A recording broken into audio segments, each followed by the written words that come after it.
I think the way we can define stability is through consistent people and interaction with our customers.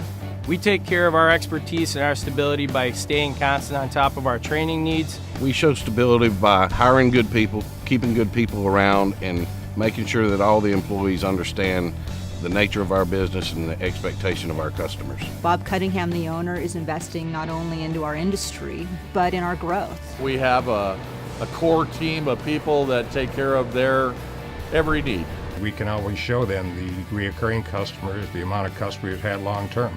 That shows that we have been a stable leasing company and continue to be stable. I show my customers stability in the way we do business consistently, every day, in every way, showing them that we're going to take care of them now, tomorrow, and in the weeks and years ahead.